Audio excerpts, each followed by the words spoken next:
AD 62년경에 1차 투옥 생활을 보내면서 예배 소설을 비롯하여 빌립보서, 빌레몬서, 골로새서 등 4편의 옥중 서신을 기록한 바울 서신입니다.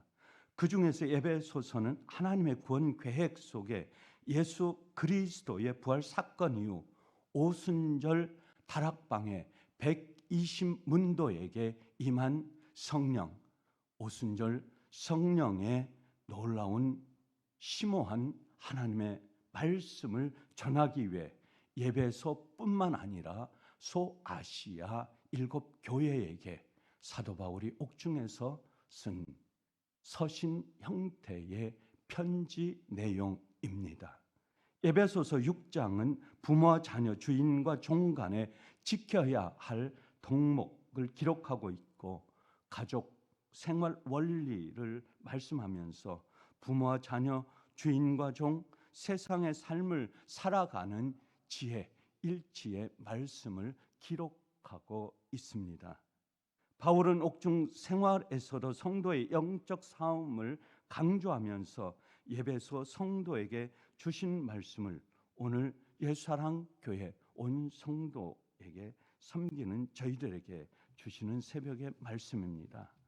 본문 말씀 6장 18절에 모든 간구와 기도로 하되 무시로 성령 안에서 기도하고 이를 위하여 깨어 구하기를 항상 힘쓰며 여러 성도를 위하여 구하고라고 말씀하고 있습니다.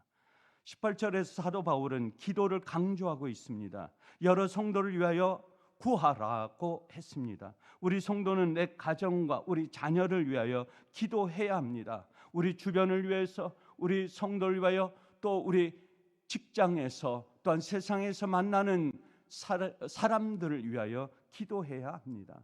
옥중에서 바울은 여러 성도를 위하여 기도하라고 권면합니다. 하나님의 사람들은 자신만을 위해서 기도하지 않습니다. 출애굽기 32장 11절로에 모세가 하나님 여호와께 구하여 이르되 어찌하여 애굽 땅에서 인도하여 내신 주의 백성에게 진노하시나이까?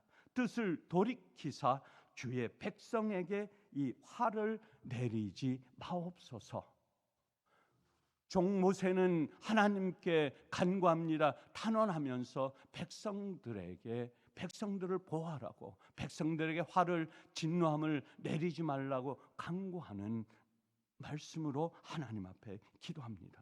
모세 역시 범죄한 이스라엘 백성을 위하여 중보하며 기도했습니다. 시내산에 오른 모세가 내려오지 않자 이스라엘 백성들은 금송아지와 우상을 만들어 숭배하였습니다. 그때 하나님은 그 백성들 진멸하시고 모세를 통해 신의 새로운 나라를 세우시겠다고 말씀합니다. 그때 모세는 만일 이 백성을 이곳에서 진멸하시면 저 애굽 사람들이 하나님을 어떻게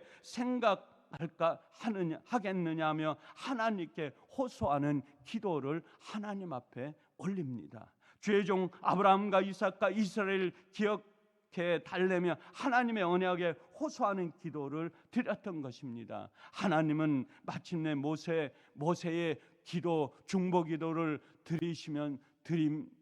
드리고 그 중보 기도를 받으시면서 그들을 용서하셨던 것입니다. 그리고 말씀하신 화를 그 백성에게 내리지 아니하셨던 것입니다. 마태복음 10장 11절 12절에 어떤 성이나 마을에 들어가든지 그 집에 들어가면서 기도하라, 그 집에 평안을 위하여 구하라, 간구하라고 주님께서는 말씀하셨습니다. 예수님도 어떤 집에 들어가면 가장 먼저 그 집을 위해, 그 집의 평안을 위해 기도하라고 말씀하신 것입니다. 평안을 위해 기도하라고 하는 것은 무엇입니까? 그 집을 방문할 때 너의 마음을 주님께서 주시는 마음으로 그 집을 방문하고 섬기라고 하는 그 메시지입니다.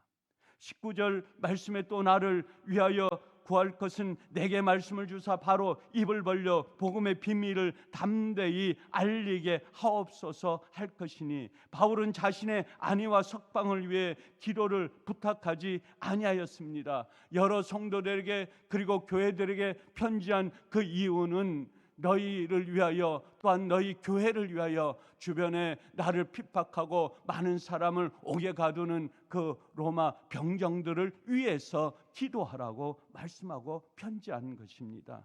하나님께서 내게 말씀을 주시도록 기도했습니다. 그러면 왜 바울은 내게 말씀을 주시도록 하고 하면서 기도했습니까? 그것은 지금 옥중에서 만나는 죄수들이 있습니다. 또한 간수들이 있습니다. 나를 신문하는 자들이 있습니다. 나를 찾아오는 사람에게 복음을 전하기 위하여 전할 수 있도록 기도했던 것입니다. 주님께서 나에게 힘을 주시지 않으면, 나에게 말씀을 주시지 않으면 이 옥중에서 오히려 하나님을 멸시하고 하나님을 단언하면서 왜 내게 이러한 어두운 모습을, 내게 왜 이 옥에 가두는 이러한 힘든 생활을 저에게 주셨습니까? 오히려 사도 바울은 하나님께, 주님께 한탄하면서 자기 자신을 한탄할 수 있음에도 불구하고 그 옥중에서 사도 바울은 중보 기도하면서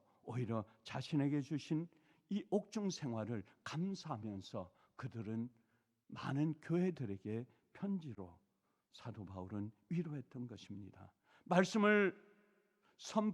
말씀의 선포자로 부르심을 받은 우리도 마찬가지입니다. 우리에게는 중보기도가 필요합니다. 우리의 목회자들을 위해서, 또한 우리 성도를 위해서, 교회를 위해서, 또 우리 주변의 사람들을 위해서, 믿지 아니하는 성도를 위해서, 하나님을 멀리 떠난 사람들을 위해서 기도하는 삶이 필요한 것입니다. 왜냐하면 성령께서 때와 상황에 맞는 말씀을 우리에게 주십니다. 그 말씀을 우리에게 받고 이 말씀을 전하지 아니하면 우리는 어둠 속에 우리의 신앙을 온전히 지켜갈 수 없습니다. 나의 신앙에, 나의 삶을 온전히 주님 앞에 드리기 위해서 우리는 기도해야 됩니다. 열매 맺기 위해서 기도를 드려야 되는 것입니다. 19절 중간 말씀에 보면 나로 입을 열어 하나님이 내게 주신 말씀 곧 복음의 비밀을 담대히 알리게 하옵소서라고 말씀하고 있습니다.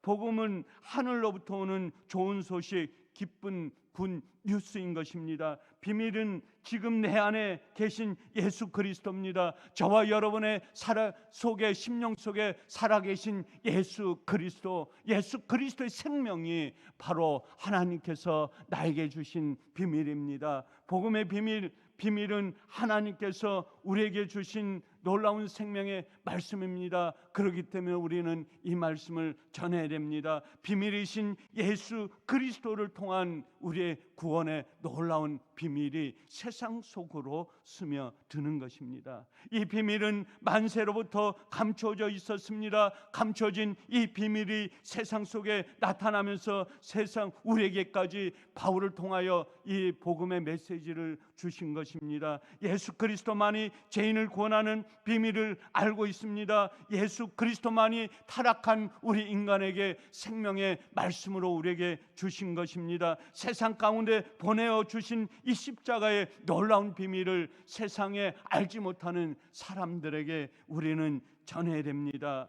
죽게 함으로 죄값을 지불하신, 죽으심으로 죄값을 지불하신 그 주님께서 부활하시어 성령으로 우리 마음속에 내리신 120문도에게 내린 이 성령의 음성을 우리는 세상 속에 하나님을 알지 못하는 그들에게 이 말씀을 전해야 됩니다. 사흘 만에 무덤에서 부활하신 이 사망 권세를 깨뜨리고 어둠 속에서 살아나신 예수 그리스도의 생명을 이 세상을 살아가는 많은 사람들에게, 하나님을 알지 못하고 지금까지 삶을 살아가는 그들에게 우리는 이 말씀을 전해야 됩니다. 말씀을 전하지 아니하면 내가 시험에 듭니다. 내가 고통을 받습니다. 내 심령 속에 죽습니다. 그렇기 때문에 우리는 이 말씀을 나의 생명을 위해서, 나의 신앙을 위해서 우리는 전해야 됩니다. 이 비밀의 놀라운 복음의 비밀을 우리는 몰랐을 때는 전할 수 없습니다. 그러나 이 비밀이 내 심령 속에, 내 삶 속에 움직일 때는 살아있는 이 비밀을 우리는 세상 속에서 전해야 되는 것입니다. 바울은 옥중에서 담대하게 전하라고 말씀하고 있습니다. 왜 복음의 비밀을 말하는 자에게 담대함이 필요합니까? 담대함이 없이는 이 복음을 전할 수가 없기 때문입니다. 사탄과 이 세상이 복음의 비밀을 말하는 것은 사탄이 제일 싫어합니다. 이 복음을 증거하는 사람을 죽입니다. 옥에 가둡니다. 이것을 전하지 못하게 방해합니다. 그렇기 때문에 이 복음의 비밀을 우리는 전하기 위해서는 담대함이 필요합니다. 우리 심령 속에 영혼의 강함이 필요합니다. 전하지 아니하면 내 심령이 죽기 때문에 우리는 담대함을 가지고 세상 속에서 전해야 되는 것입니다. 그래서 사탄은 복음의 광채가 비치지 못하도록, 복음이 전달하지 못하도록 방해하고 우리를 막아두고 우리를 예수를 전하지 못하게 막게 되는 것입니다. 복음을 전하는 자에게는 그렇기 때문에 담대한 믿음이 필요한 것입니다. 하나님의 아들이 인간의 몸을 입고 세상에 오셨다고 하는 이 사실, 사흘 만에 부활하셨다고 하는 이 사실, 그리고 주님께서 부활하신 주님이 이 세상에 다시 오신다고 하는 이 사실을 우리는 세상 속에 말씀을 들고 우리는 전해야 되는 것입니다. 세상 사람들이 예수님을 알지 못합니다. 이해할 수 없습니다. 그러나 우리에게 주신 사도 바울이 옥중에 갇히면서까지, 옥중에서 많은 사람들에게 복음을 전하면서 그것을 알리기까지 자기 자신을 내어놓는 그 믿음을 가지고 전했던 것처럼 우리도 이 말씀을 가지고 담대하게 세상 속에 전해야 되는 것입니다. 나보다 더 많이 배우고 똑똑한 사람들이 많이 있습니다. 그러나 그들은 주님을 알지 못합니다. 그렇기 때문에 우리는 주님을 전해야 될 사명을 우리가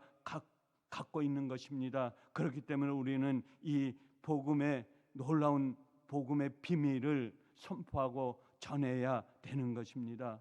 우리는 예수님을 만난 증인으로 담대히 복음을 선포하며 전해야 되며, 그 전하는 그 속에서 우리 심령 속에 성령께서 역사하십니다. 성령께서 우리 심령에 역사해 주셔야만, 성령께서 우리 몸과 마음을 다스려야만 예수님을 전할 수 있고, 전하는 그 주님을 세상 사람이 받아들일 수 있는 것입니다. 그러므로 우리는 복음을 전하는 필요한 놀라운 담대한 믿음으로 우리의 몸을 주님 앞에 숙여야 되며, 주님 앞에 간구하며 전하게 해달라고 담대한 믿음을 하나님 앞에 간구해야 되는 것입니다. 교회에 우리 주님의 종들을 위해 기도해야 됩니다. 교회를 나오지 않는 성도들을 위하여 기도해야 됩니다. 교회가 부흥하고 발전하고 하나님의 많은 사람들이 이곳을 찾도록 우리는 기도해야 됩니다. 그렇기 때문에 우리의 사명이 세상 속에서 강하게 드러나는 것입니다. 그래서 오늘도 이 한 새벽에 주님 앞에 무릎을 꿇습니다. 주님 앞에 나옵니다. 주님 앞에 담대한 믿음을 가지고 오늘도 세상 속에서 복음을 전할 수 있는 믿음, 담대한 믿음을 달라고, 또한 중보기도의 힘을 달라고 우리는 주님 앞에 기도하면서 오늘 하루도 승리하는 삶을 살아가는 예수사랑교회 온 성도, 우리의 기도 온 가족이 되시기를 주의 이름으로 간절히 축원합니다. 감사하신 아버지 하나님, 오늘도 주님 앞에 무릎을 꿇었습니다. 머리를 숙였습니다. 아버지 하나님, 사도 바울의 옥중에서 주님 예배소 성도에게 편지를 쓰고 그들에게 권면하여 담대하게 복음을 전하라고 하는 주님의 귀한 사명을 주신 것처럼, 오늘도 주님 새벽에 나와 주님 앞에 기도하고 간구하는 저희들에게 주님 복음의 증거자로, 복음의 사명자로 삼으셨사오니 담대한 믿음을, 담대한 신앙을 저에게 주시어 오늘 하루도 삶을 살아갈 때에 믿음으로, 신앙으로, 찬양으로 기도하면서 세상 속에서 승리하면서 삶을 살아갈 수 있는 저희를 되게 하여 주시옵소서. 감사하오며 우리 주 예수 그리스도의 이름으로 간절히 기도드리옵나이다. 아멘.